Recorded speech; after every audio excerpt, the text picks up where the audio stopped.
அஸ்ஸலாமு அலைக்கும். இன்னைக்கு நான் கேரட் ஜூஸ் போடுதேன். 3 கேரட் எடுத்திருக்கேன். நான் கேரட்டோட மேத்தோல இப்படி கத்தியை வச்சு சீவுதேன். 3 கேரட்டையும் ஒரு ஃபேன் வச்சிருக்கேன்.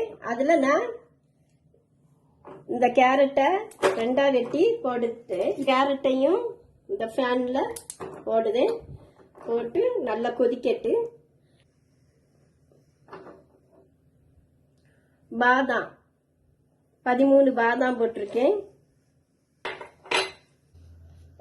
ஏலக்காய் 2 ஏலக்காய்.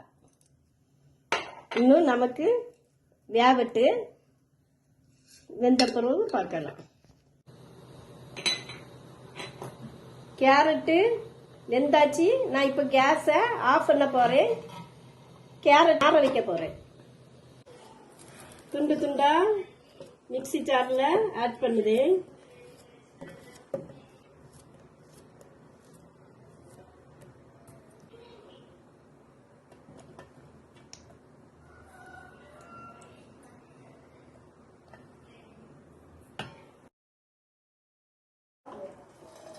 பாலை ஒரு பாத்திரத்தில் ஊற்றி காய்ச்சி தான் கேரட் ஜூஸுக்கு ஆட் பண்ண போகிறேன். பாலை காய்ச்சி ஆற வச்சு இந்த மிக்சியில் ஆட் பண்ணுது.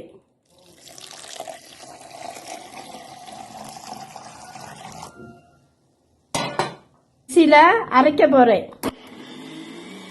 அரைச்சி ஒரு பாத்திரத்தில் இதை ஆட் பண்ணுது. மிச்ச பாலையும் இந்த மிக்சியில் ஒரு அடி அடித்து அதில் ஆட் பண்ணுது.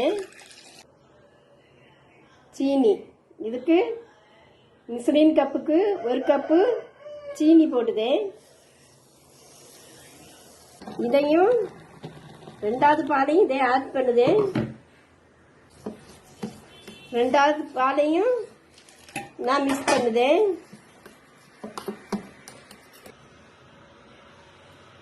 நான் ஒரு கிளாஸ்ல ஆட் பண்ணியிருக்கேன்.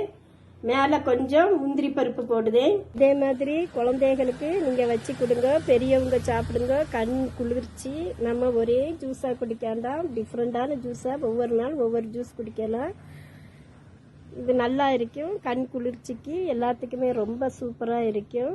நான் சீனி கம்மியாக தான் போட்டிருக்கேன். சுகர் பேஷண்ட்டுகள் எல்லாம் இருக்கீங்கல்ல, அதனால சீனி கம்மியாக போட்டிருக்கேன். நீங்கள் கம்மியாக போட்டு குடிங்க. அஸ்ஸலாமு அலைக்கும்.